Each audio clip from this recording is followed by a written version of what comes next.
E o nosso propósito aqui, nessa aula que modelamos especialmente para vocês, é um propósito que tem relação com o erro. O erro. Mas de qual erro nós estamos falando? Existem várias interpretações para erro. O erro pode ser uma coisa, o erro pode ser outra coisa, um erro de percepção da realidade, ou a falsa percepção da realidade é um erro do ponto de vista jurídico. Quando você pensa que vai fazer uma coisa e está de fato fazendo outra, você pode estar cometendo um erro. Quando nós trabalhamos processo de contratação, isso é bem importante que seja compreendido já desde o primeiro momento. É fundamental entender que nós estamos sujeitas e sujeitos a dois tipos de erro. Perdão, a dois tipos de risco. Logo, uma aula que se propõe a avaliar os erros é uma aula que se propõe a avaliar os riscos e medidas de prevenção, de eliminação, de contingência em relação a esses riscos. E eu costumo dizer que no processo da contratação, nós enfrentamos fundamentalmente dois riscos.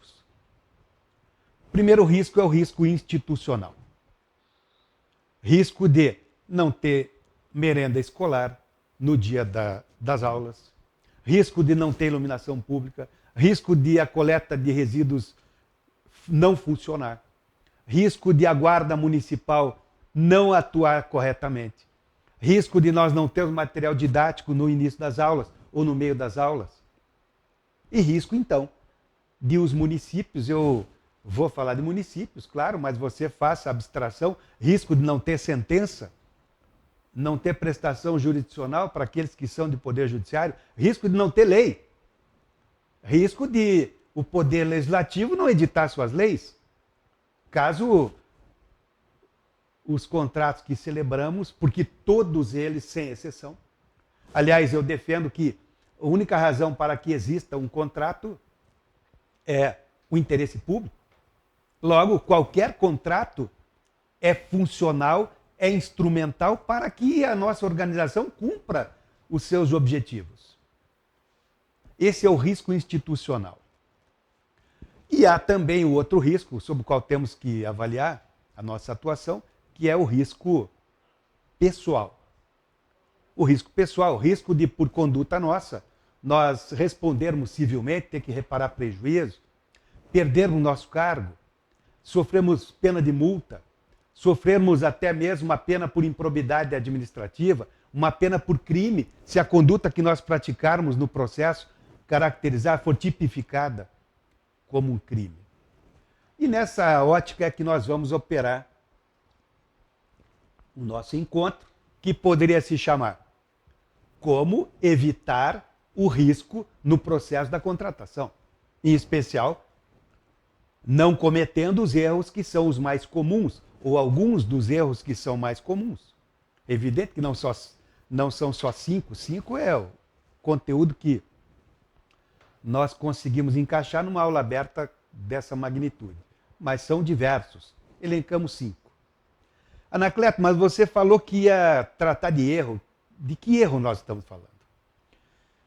Ontem eu fiz uma publicação lá no meu Instagram. Aliás, se você quiser me seguir lá, eu só faço postagens sobre contratações públicas. Até eu peço para o pessoal aí digitar o meu Instagram aí na tela. Quem quiser, quem não quiser não precisa.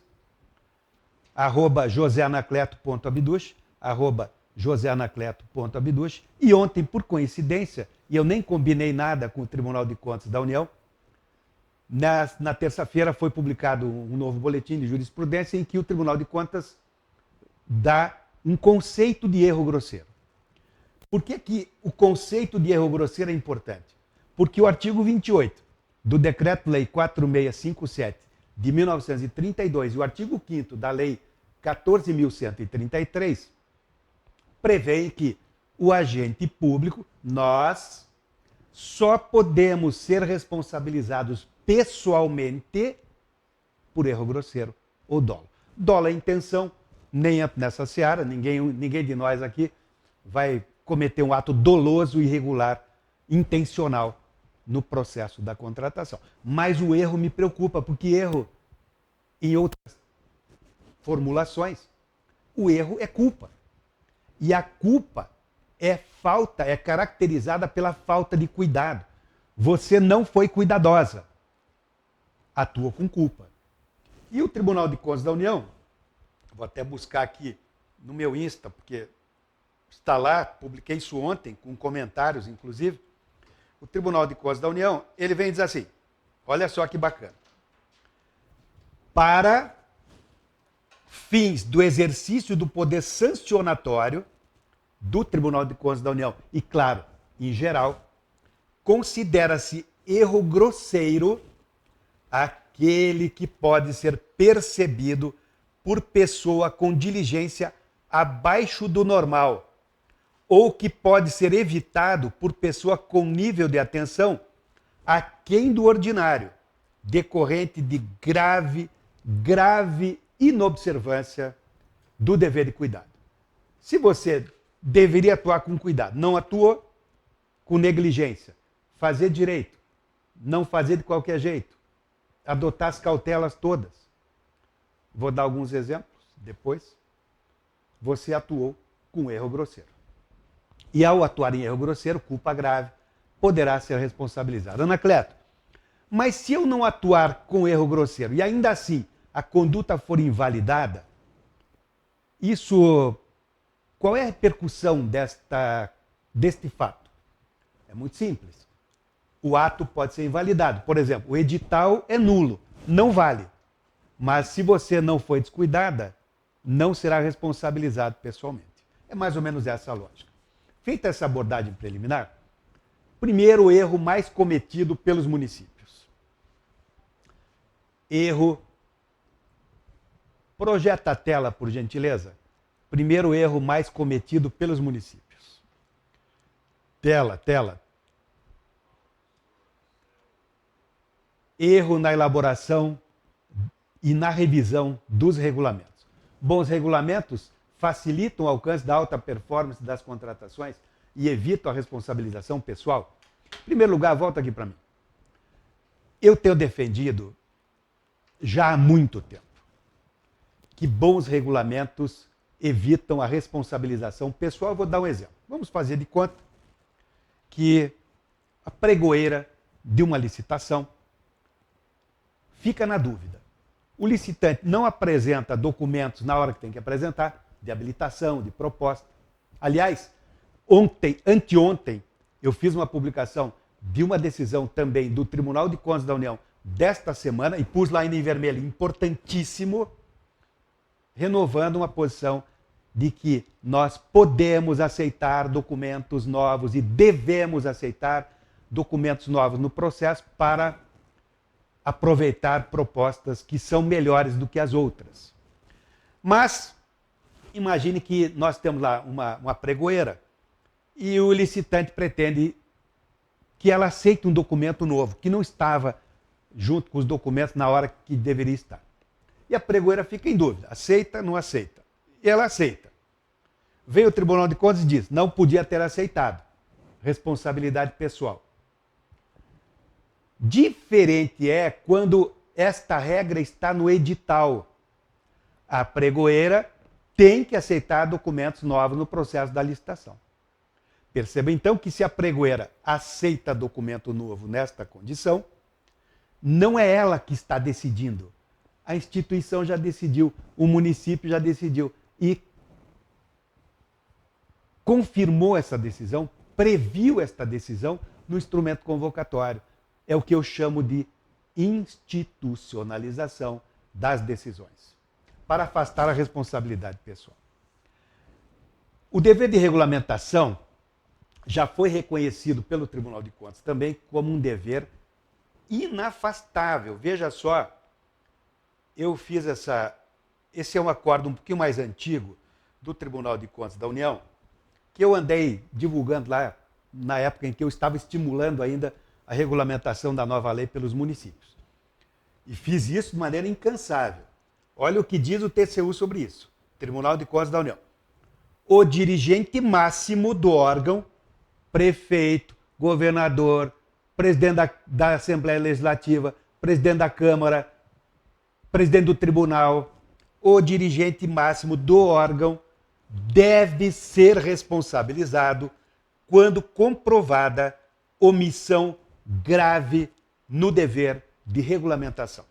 Um acórdãozinho de 2021 do Tribunal de Contas da União. O que é que significa isso? Significa o seguinte: caiu o prédio, faltou merenda escolar no dia da aula, não tem material didático para iniciar as aulas.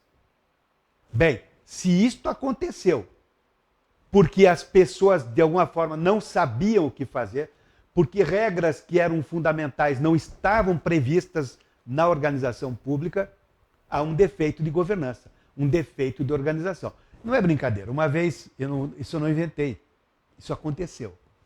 Eu estava num curso da Zenit, lá num evento grande, nós tínhamos mais de 400 pessoas no auditório. E eu falava lá sobre gestão de contratos e a pessoa veio e disse assim: Anacleto, no intervalo, estou desesperado. Eu falei: por quê? Porque eu fui nomeada, designada fiscal de contrato. Eu falei: mas qual é o problema? Ela disse: eu não sei o que fazer. Desesperada, eu não tenho a menor ideia do que eu tenho que fazer. Imagine esta pessoa fiscalizando um contrato de prestação de serviço, demo, com dedicação exclusiva de mão de obra, e ela falha. Falha e a administração pública, o município, é condenado nos termos que já deliberou o Supremo Tribunal Federal. Se a organização pública não controla o cumprimento das obrigações trabalhistas por parte do terceirizado, pode responder perante a Justiça do Trabalho a título de responsabilidade subsidiária pelo pagamento de salário, inclusive.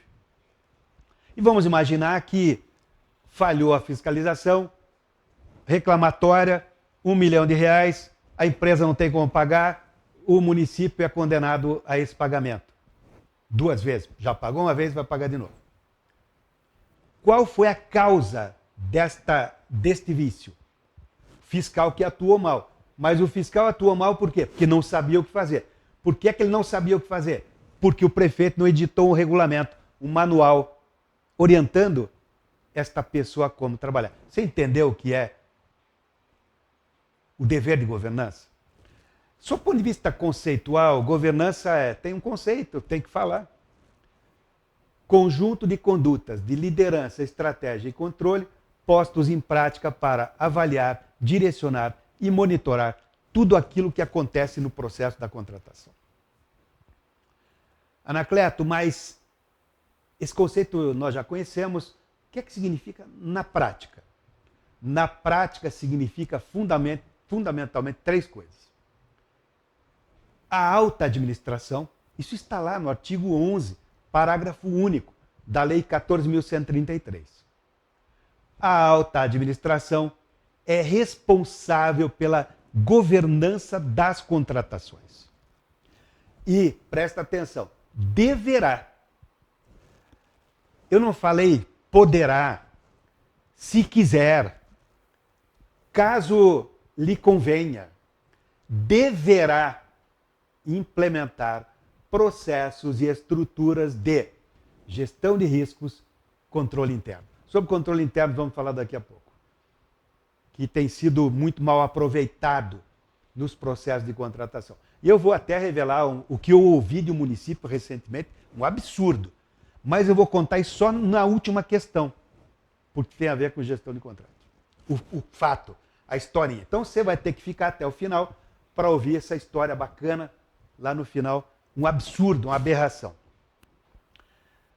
Primeiro grande dever de governança na prática, complementando o conceito, deverá implementar processos, estruturas de gestão de risco e controle interno para que os objetivos do processo da contratação. Então, claro que para que nós possamos evitar erros e adotar boas práticas, é preciso entender quais são os objetivos. Sejam alcançados em um ambiente íntegro, com integridade, com honestidade, com transparência e segurança jurídica. Confiável, em um ambiente íntegro e confiável. Tudo isso é dever de governança. Muito bem, o conceito é bacana, mas na prática. Fundamentalmente, 3 aspectos. Primeiro, não vamos falar dele agora, o dever de bons recursos humanos. Vamos falar na segunda questão. Segundo, o dever de bons recursos materiais. Nós vamos falar na terceira questão. E o terceiro, dever de boas regras, bons regulamentos. Porque quando nós temos bons regulamentos, as pessoas potencialmente sabem o que tem que fazer. Por exemplo, eu uma vez, e não é brincadeira, isso é verdade, me deparei com um manual de pregoeiro. Quem que é pregoeiro aí da turma? Põe aí. Quem é pregoeiro ou pregoeiro? Olha só, manual de pregoeiro. Era assim, e não é brincadeira. O manual era assim. Você abriu o manual. O que o pregoeiro tem que fazer? Dirija-se até a sala. Era pregão presencial. Dirija-se até a sala. Entre na sala. Cumprimente. Bom dia, boa tarde, boa noite, a depender do horário. E assim, um passo a passo. Não é brincadeira. Era um manual detalhado desta maneira. Não é bacana? Porque então, qualquer um de nós pode ser pregoeira, pode ser fiscal de contrato, basta que nós tenhamos uma referência. Claro. Ah, legal, Ana Lúcia, Camila, Paula, Leila, parabéns aí, os cumprimentos para as nossas pregoeiras, agente de contratação, pessoal que está lá na linha de frente, na infantaria do processo seletivo. Bons regulamentos. Acompanha comigo aqui no... Venha para o... Bons regulamentos institucionalizam as decisões.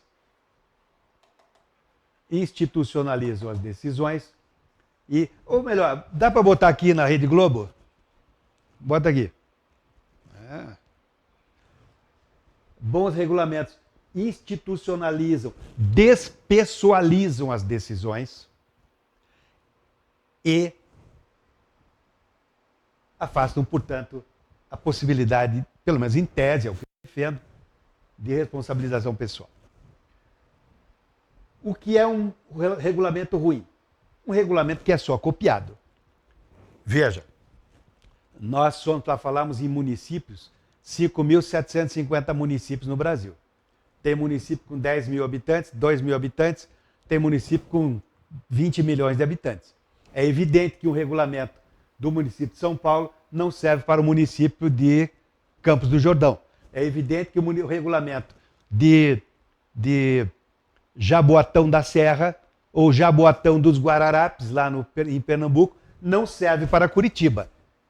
Os regulamentos têm que ser adaptados, customizados. Além de regulamentos copiados, temos visto erros cometidos por municípios, regulamentos insuficientes, regulamentos que não dão conta. Regulamento que você, ao ler o regulamento, não identifica no regulamento um roteiro. E este é o núcleo dos regulamentos. Um bom regulamento é um roteiro procedimental. Claro que, assim como a lei em geral, nós nunca vamos conseguir dar conta de todas as situações possíveis e imagináveis no processo. Claro que não. Eu trabalho há 34 anos com contratações públicas. 34. E ainda hoje, se nós sentássemos a conversar numa sala presencial, eu garanto, algum de nós iria trazer alguma questão sobre a qual eu nunca tinha pensado antes. Ou nunca tinha vivido antes. Não aconteceu já com você isso? Você que tem mais experiência? Às vezes você se depara com uma situação que nunca tinha acontecido antes, nunca tinha visto antes. Então é evidente que não é possível que um regulamento esgote os assuntos. Mas nós temos uma história. Nós temos uma história. Cada um de nós tem uma história contratual e licitatória. E essa história licitatória e contratual, ela tem lições aprendidas, coisas que aconteceram e que nos ensinaram. Por exemplo, você na licitação, toda a licitação que você faz, não aparece ninguém. e não aparece porque você exige esse documento. Ora, se as pessoas não comparecem na licitação porque você exige este documento, é claro que você tem que avaliar a retirada do documento nas próximas licitações. Isso chama-se atuar com base nas lições aprendidas.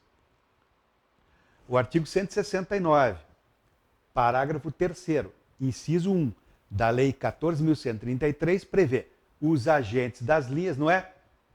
A cada dia uma novidade, não é isso? Ô, Márcia, tudo bem? Márcia do TJ, legal, do Rio de Janeiro. A cada dia uma novidade, é isso mesmo. É como eu me sinto também trabalhando com contratações. E quando nós operamos um bom sistema de gerenciamento de riscos, nós operamos com base no artigo 169, parágrafo 3º, inciso 1, que diz assim: os agentes integrantes das linhas, vou falar um pouquinho de linha daqui a pouco, todos nós, portanto, quando nos depararmos com alguma irregularidade, temos que adotar providências para evitar que esta mesma irregularidade se repita. Veja só o grave defeito de organização. Surge um problema. Qual o problema? O contratado não paga as verbas corretas trabalhistas. Ora, se nós temos conhecimento deste problema e não adotamos nenhuma providência para a sua correção ou mitigação do risco, é evidente que há um defeito de organização nos termos do 169, parágrafo 3º, inciso 1º. Essa é a lógica do sistema. E é bem importante porque não fica muito claro para mim que quem está trabalhando com as contratações públicas hoje tem a perfeita compreensão do que são os objetivos do processo da contratação. Aliás, eu escrevi um artigo bem interessante que foi publicado numa obra coletiva em homenagem ao professor Marçal Justem Filho, que é um jurista aqui do Paraná, penso que todos conhecem. E essa obra dedicada a ele, eu escrevi esse artigo chamado Os Objetivos da Contratação Pública, a Transição Paradigmática da Lei 14.133. Porque, de fato, a Lei 14.133 veio para trazer uma mudança de paradigma. E esse é um erro muito comum no plano da governança. Não entender direito que as coisas se alteraram com a Lei 14.133. Veja, vem aqui, pode vir aqui, pode deixar aqui. Eu classifico os objetivos do processo da contratação em duas dimensões. O objetivo específico, qual é? Ou quais são? Sala limpa, merenda na sala de aula,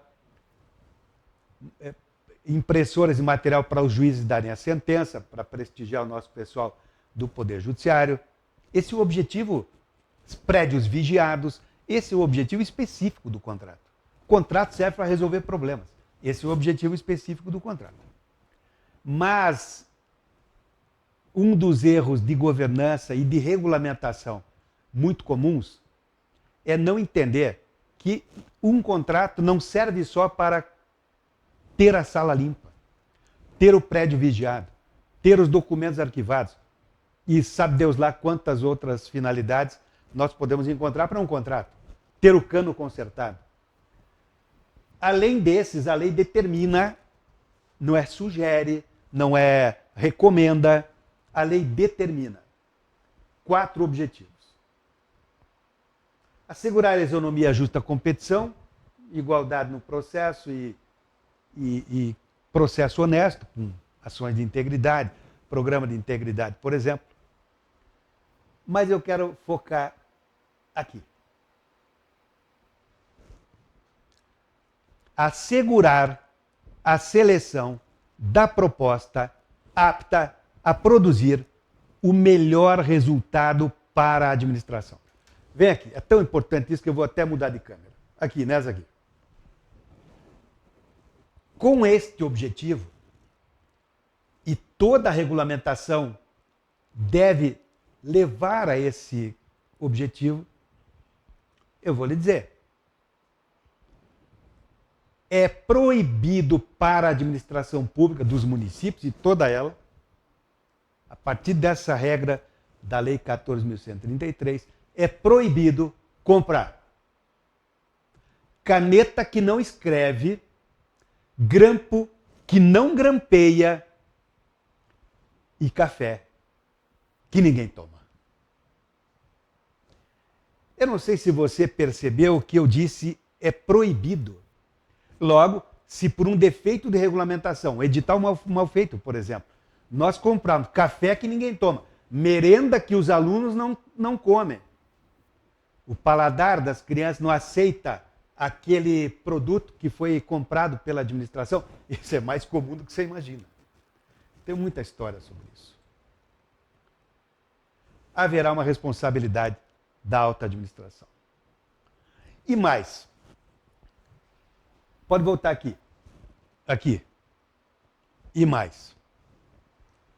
Um regulamento correto propicia que os agentes públicos saibam o que é e como trabalhar com o conceito de ciclo de vida de produto e serviço, que é obrigatório. Não é opcional. É super comum, não é, Amanda? É verdade. É super comum contratos ruins. Eu vou até dizer, nós jogamos mais dinheiro fora na administração pública com contratos ruins do que com corrupção. Se fizer a conta direitinho, tem mais prejuízo com a corrupção, com contratos ruins, do que com corrupção, na minha visão. Não temos essa estatística, mas é uma avaliação que penso que é uma avaliação correta.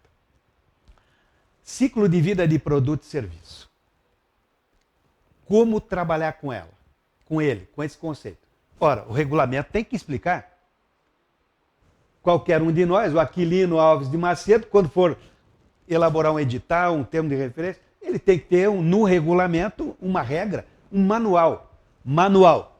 Como trabalhar com o ciclo de vida dos produtos e serviços no processo da contratação do município. Esse manual tem que ser obrigatório. Tá, não vamos elaborar um manual, mas uma consciência e uma ciência do que significa isso para aplicar no processo é indispensável. A lei determina que o processo também tem como função evitar sobrepreço, preço inexequível e superfaturamento. Claro, já era assim na outra lei, mas agora as coisas estão mais delimitadas pelo conceito que nós temos na lei de sobrepreço e superfaturamento. Sobrepreço, preço muito alto, superfaturamento, situação que gera prejuízo para a administração. O que leva ao desdobramento desse primeiro erro mais cometido em um sub-erro, se podemos dizer isso, ou um outro erro ligado a esse, desregulamentação. Por exemplo,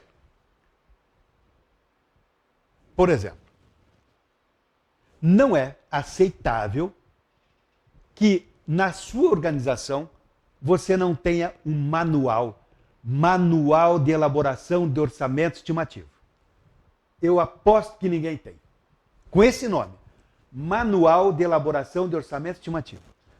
O que é, quais conceitos fundamentais, como fazer, quais são as principais decisões dos tribunais de contas a que vocês estão atrelados sobre orçamento estimativo. Você tem isso aí na sua organização? Manual de Elaboração de Orçamento Estimativo. Eu aposto que não tem. E é uma regra, um regulamento, porque regulamento não é só decreto. Pode ser um decreto, mas regulamento pode ser um manual. O próprio instrumento convocatório é um regulamento. Como elaborar orçamento estimativo? Quais as bases de pesquisa, quais documentos têm que ser feitos, quem elabora, quem assina, o que é que se produz, como se tratam os números que nós alcançamos, é muito comum que ninguém saiba. Perdão, é muito comum que muitos não saibam. Você faz uma ampla pesquisa, coleta 50 preços. Muito bem, e agora você faz o que com eles? A média, mediana, moda, Qual é o tratamento estatístico que você dá para esses valores? Manual de elaboração de orçamento estimativo. Está gostando desse vídeo? Para ter acesso ao conteúdo completo dessa e outras aulas com casos resolvidos e temas diversos sobre as contratações públicas, acesse e conheça o Zenit Play. E também siga a Zenit nas redes sociais para ficar por dentro das atualizações e destaques da administração pública.